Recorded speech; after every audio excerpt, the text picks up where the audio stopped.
Hello प्यारे बच्चों, तो कैसे हैं आप सभी। उम्मीद करता हूं कि अच्छे होंगे, मस्त होंगे और साथ ही साथ स्वस्थ होंगे। जैसा कि हम जानते हैं कि हम अपने चैनल के ऊपर लगातार क्लास 12 फिजिक्स की जो है वो चर्चा कर रहे हैं और उसमें आज हम गॉस की एप्लीकेशन के एक नए टॉपिक पर, या हम ये कह सकते हैं एक नई एप्लीकेशन को यहाँ पर डिस्कशन में लेकर के आएंगे, उसके बारे में डिस्कस करेंगे। तो क्या है वो टॉपिक, चलिए देखते हैं। बहुत ज्यादा लंबा समय जो है वो नहीं लेंगे क्योंकि ये बहुत बड़े बड़े टॉपिक यहाँ पे है नहीं। तो जितनी शॉर्ट में इन सब चीजों को यहाँ खत्म किया जा सकता है उतनी शॉर्ट में हम इसको खत्म करने की कोशिश भी करेंगे। तो पहले देखते हैं कि जो हेडिंग है वो हेडिंग क्या है। हेडिंग कह रही है कि electric field due to infinite parallel sheets of charge, मतलब कि हमारे पास दो पैरेलल शीट्स हैं जिन पे चार्ज जो है वो डिस्ट्रीब्यूट किया गया है। इसके लिए हमें करना क्या है, हमें इलेक्ट्रिक फील्ड जो है वो निकाल के बतानी है कि इलेक्ट्रिक फील्ड आखिरकार होगी क्या। अब यहाँ पे ये जो शीट्स होंगी, ये शीट्स हमारी इनफाइनाइट होंगी। इनफाइनाइट कहने का मतलब ये हुआ कि लेंथ का कुछ अता पता नहीं होगा, कुछ भी हो सकती है वो, बट ये है कि नॉन लेंथ यहाँ पे नहीं होगी। इस बात से हमें कोई लेना देना भी नहीं है और ना ही ये फैक्टर जो है हमारे डेरिवेशन को किसी भी तरीके से कोई भी प्रभाव जो है वो पहुंचाएगा। तो उसके लिए हमने क्या काम किया है, एक फिगर यहाँ पे लिया है। ये फिगर ले सकते हैं या फिर इसके बेसिस पर हम दोनों ही शीट्स के ऊपर पॉजिटिव चार्ज या नेगेटिव चार्ज को रख सकते हैं, या फिर दोनों ही अलग अलग चार्जेस को यहाँ पे प्लेस किया जा सकता है। हम एक तरीके से इसको समझेंगे क्योंकि तरीका वही है, बार बार चेंज करने की यहाँ पे कोई नीड हमें लगती नहीं कि इसको चेंज किया जाए। चलो देखते हैं यहाँ पे है क्या। हमने एक शीट यहाँ पे मानी है 1 और एक शीट हमारे पास में है 2। हमने शीट 1 के ऊपर पॉजिटिव चार्ज को डिस्ट्रीब्यूट किया है और शीट 2 के ऊपर नेगेटिव चार्ज को यहाँ पे डिस्ट्रीब्यूट किया है। अब यहाँ पे हमें ये पता है कि जो सरफेस चार्ज डेंसिटी होती है, ये सरफेस चार्ज डेंसिटी जो है वो सिग्मा होती है। ये कब मिलेगी, किसी यूनिट सरफेस एरिया पर जब हम क्या करते हैं, चार्ज क्यू को यूनिफॉर्मली डिस्ट्रीब्यूट करते हैं। तो क्यू यहाँ पे पॉजिटिव भी हो सकता है, नेगेटिव भी हो सकता है। यहाँ पे वही सेम काम जो है वो किया गया। अब इसकी जो डेंसिटी है वो सिग्मा होगी और इसकी भी डेंसिटी क्या होगी, सिग्मा होगी।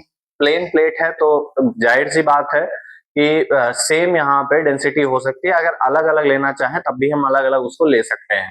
अब यहाँ पे है क्या, हमें पता है पॉजिटिव चार्ज जो इलेक्ट्रिक फील्ड बनाएगा उसकी डायरेक्शन आउटवर्ड होगी, वो कोई भी पॉइंट पे हो सकती है। नेगेटिव चार्ज जो यहाँ पे इलेक्ट्रिक फील्ड बनाएगा उसकी डायरेक्शन इनवर्ड होगी। इनवर्ड कहने का मतलब जो प्लेट है उस प्लेट के डायरेक्शन में। तो हमने क्या काम किया है, हमने यहाँ पे इन दोनों ही प्लेट्स के लिए एक पॉइंट प्लेट के बाहर पिक किया है और एक पॉइंट प्लेट के बीच में जो है वो पिक कर रखा है। प्लेट के बाहर जो पॉइंट है वो पी डैश है। अब हमने बताया कि इस पॉजिटिव चार्ज की वजह से इस पॉइंट पी डैश पर जो इलेक्ट्रिक फील्ड है वो उसकी डायरेक्शन बाहर की तरफ है, ठीक है, आउटवर्ड है। तो इस पॉइंट पी पर इलेक्ट्रिक फील्ड जो बन रही है E1 प्लेट 1 की वजह से, जिसकी सरफेस चार्ज डेंसिटी सिग्मा है, वो क्या है, आउटवर्ड है। नेगेटिव चार्ज शीट की वजह से जो इलेक्ट्रिक फील्ड है वो E2 है, उसकी डायरेक्शन इनवर्ड है, मतलब कि प्लेट की ओर है। उसके बाद में पॉइंट पी पे अगर हम देखें, यहाँ तो पॉइंट पी पे इस पॉजिटिव चार्ज की वजह से जो इलेक्ट्रिक फील्ड बनेगी वो बाहर की तरफ बनेगी, आउटवर्ड बनेगी। तो ये E1 बना ली हमने। और प्लेट 2 की वजह से जो इलेक्ट्रिक फील्ड है वो प्लेट की ही तरफ बनेगी।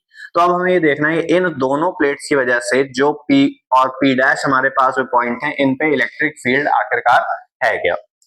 तो हमें ये पता है, क्या जानते हैं, हम ये बात जानते हैं कि किसी भी पैरेलल या फिर प्लेन शीट के लिए जो इलेक्ट्रिक फील्ड होती है वो क्या होती है, वो हमारे लिए होगी E is equal to sigma upon में 2 एप्सिलॉन नॉट। ये बात हम जानते हैं, ठीक।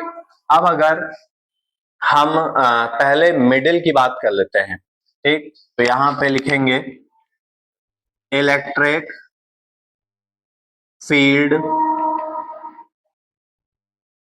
Between sheets at point P ही है भाई यहाँ पे। तो भाई यहाँ पे E1 वेक्टर क्या है, सिग्मा अपॉन में 2 एप्सिलॉन नॉट, कोई चेंज नहीं होगा। और E2 वेक्टर क्या है,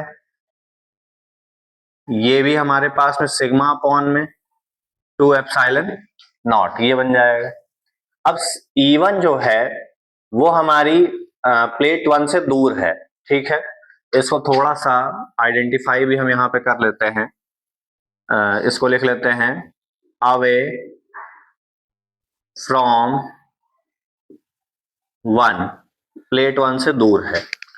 और E2 की अगर हम बात करें तो ये सिग्मा अपॉन में 2 एप्सिलॉन नॉट, इसकी डायरेक्शन प्लेट 2 की तरफ है, तो यहां पे लिखेंगे टूवर्ड्स 2, यानी कि शीट 2 की। अब रिजल्टेंट जो इलेक्ट्रिक फील्ड होगा इनका वो क्या होगा, वो होगा E वेक्टर बराबर E1 वेक्टर प्लस का E2 वेक्टर। वैल्यू इक्वेट करो तो E is equal to, vector हटा देंगे यहां से, सिग्मा अपॉन में 2 एप्सिलॉन नॉट प्लस का सिग्मा अपॉन में 2 एप्सिलॉन नॉट। तो E इज इक्वल टू क्या बन जाएगा, 2 एप्सिलॉन नॉट, और ऊपर दोनों न्यूमरेटर्स यहां जुड़ जाएंगे, आएगा क्या 2 सिग्मा अपॉन में 2 एप्सिलॉन नॉट, 2 से 2 यहाँ पे कैंसल आउट, आया क्या, आया E is equal to sigma upon में एप्सिलॉन नॉट। ये हमारे पास वैल्यू जो है वो निकल के आई पॉइंट P पर। प्लेट 1 और 2 पर जो चार्ज डिस्ट्रीब्यूट है उसके वजह से इस पॉइंट P पर जो E1 और E2 यहाँ इलेक्ट्रिक फील्ड बन रहे हैं, इनका रिजल्टेंट क्या निकल के आया है, सिग्मा अपॉन में एप्सिलॉन नॉट निकल के आया है। अब यहाँ पे हमें देखना है कि इस पॉइंट P डैश पे क्या होगा, ठीक, तो वो भी यहाँ पे देख लेते हैं। तो लिखते हैं यहाँ पे इलेक्ट्रिक फील्ड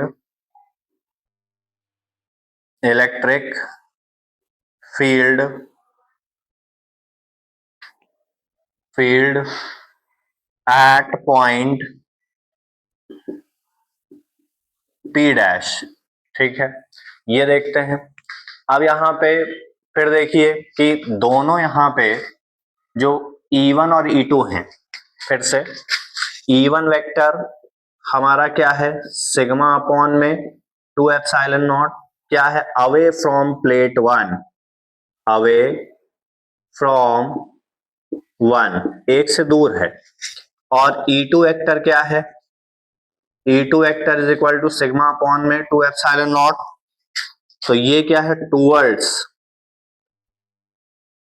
2, यानी कि शीट 2 की तरफ है। अब यहाँ पे ध्यान देने वाली बात क्या है कि जो E1 और E2 की डायरेक्शंस हैं ये अपोजिट हैं, ठीक है, मतलब एक राइट हैंड साइड पर है तो एक तुम्हारा लेफ्ट हैंड साइड पर है, तो डायरेक्शन अपोजिट होने की वजह से यहाँ पे जो रिजल्टेंट इलेक्ट्रिक फील्ड होगा, ये रिजल्टेंट इलेक्ट्रिक फील्ड किसके बराबर होगा, ये होगा हमारा E1 वेक्टर माइनस का E2 वेक्टर के, या फिर हम सिंपली इसको क्या लिख सकते हैं, E is equal to sigma upon में 2 एप्सिलॉन नॉट माइनस का सिग्मा अपॉन में 2 एप्सिलॉन नॉट, कैंसल आउट हो जाएगा, तो E इज इक्वल टू 0 हो गया। इसका एक और रीजन दिया जा सकता है कि पॉइंट P डैश पर, यानी कि आउटसाइड द चार्ज शीट, कोई भी यहाँ पे चार्ज है नहीं फिलहाल, तो इस वजह से भी जो इलेक्ट्रिक फील्ड होगी वो इलेक्ट्रिक फील्ड यहाँ पे क्या निकल के आएगी, 0 निकल के आएगी। अब यहाँ पे एक दो बातें और हैं, उनको भी हम जान लेते हैं। हमने क्या काम किया कि शीट 1 और शीट 2 का जो डेंसिटी था उसको सिग्मा ले रखा है, सेम ले रखा है, कोई दिक्कत की बात नहीं। अगर हम यहाँ पे सिग्मा 1 और सिग्मा 2 अगर लेकर के चलते तो यहाँ पे भी सिग्मा 1 और सिग्मा 2 निकल के आता, तो यहाँ जो रिजल्टेंट निकल के आता वो रिजल्टेंट क्या निकल के आता, 1/2 एप्सिलॉन नॉट और ब्रैकेट में सिग्मा 1 प्लस सिग्मा 2 निकल के आता। इस जगह पे क्या होता, यहाँ पे सिग्मा 1 माइनस सिग्मा 2 बनता, तो 1/2 एप्सिलॉन नॉट और ब्रैकेट में सिग्मा 1 माइनस का सिग्मा 2। जब एंड में जा करके हम ये देखते हैं कि डेंसिटी जो है वो सेम रहेगी, अगर हम उसको सेम लेते हैं तो फिर हमें यही एक्सप्रेशन जो है वहां पे ऑब्टेन होता हुआ दिखाई पड़ता। मतलब कहने का क्या है, मतलब ये है कि अगर डेंसिटी डिफरेंट होती तो यहाँ पे जो इलेक्ट्रिक फील्ड है वो इलेक्ट्रिक फील्ड कुछ इस तरीके का बनता, sigma 1 plus sigma 2 point P पर ये। और अगर यहाँ पे इसकी अगर बात करें तो E इज इक्वल टू क्या बन जाता, 1 अपॉन में 2 एप्सिलॉन नॉट सिग्मा 1 माइनस का सिग्मा 2 ये हमारे पास में डेंसिटी बनती, सॉरी इलेक्ट्रिक फील्ड की इंटेंसिटी बनती, जो कि डिफरेंट डिफरेंट डेंसिटीज पे हम क्या कर रहे थे, इसको कैलकुलेट कर रहे थे। तो ये था। हिंदी में क्या था कि हमारे पास में दो आवेशित समांतर शीट्स हैं, प्लेटें हैं, जिनके बीच में और बाहर हमें वैद्युत क्षेत्र की तीव्रता देखनी थी। तो हमने P और P डैश दो बिंदु यहाँ पे माने हैं, जिसपे E1 और E2 जो है वो इलेक्ट्रिक फील्ड यहाँ बन रही है। तो हमें ये पता है कि समतल आवेशित चालक के लिए जो हमारे पास एक्सप्रेशन था वो क्या था, E बराबर सिग्मा अपॉन में 2 एप्सिलॉन नॉट। पॉइंट P पे E1 और E2 की वैल्यू देखी, जिसमें E1 बराबर सिग्मा अपॉन में 2 एप्सिलॉन नॉट, E2 बराबर सिग्मा अपॉन में 2 एप्सिलॉन नॉट दोनों थे। लेकिन ये जो है प्लेट 1 से दूर था, तो यहाँ पे लिखेंगे प्लेट 1 से दूर, और ये E2 जो है वो प्लेट 1 के ओर था, तो यहाँ पे प्लेट 1 की ओर लिख देंगे। अब दोनों की दिशाएं यहाँ पे समान है, तो ये दोनों आपस में जुड़ जाएंगे, तो हमें ये एक्सप्रेशन मिलेगा। अगर यहाँ पे जो घनत्व है वो तुम अलग अलग लेकर के चलते हो, तो यहाँ सिग्मा की जगह पे सिग्मा 1 प्लस सिग्मा 2 रख सकते हैं, ठीक। तो ये एक्सप्रेशन हमको मिल जाएगा। Electric field at point P dash की अगर बात करते हैं, तो यहाँ पे E1 और E2 जो है दोनों डिफरेंट डायरेक्शंस में है, तो यहाँ पे इनका रिजल्टेंट घट करके मिलेगा। यहाँ पे भी वही सेम चीज कि अगर डिफरेंट डिफरेंट डेंसिटीज लेकर के चल रहा हो, तो ये एक्सप्रेशन यहाँ पे होल्ड करता है। बात तुम्हारी दोनों सही है, कोई भी यहाँ पे दिक्कत वाली बात नहीं है। तो ये था हमारा आज का एप्लीकेशन, जो कि गॉस का था। आज के इस वीडियो में इतना ही, मिलते हैं नेक्स्ट वीडियो में। अगर वीडियो अच्छी लगी हो तो चैनल को लाइक शेयर सब्सक्राइब करना बिल्कुल ना भूलें, और ज्यादा से ज्यादा सपोर्ट करें। बहुत बहुत धन्यवाद।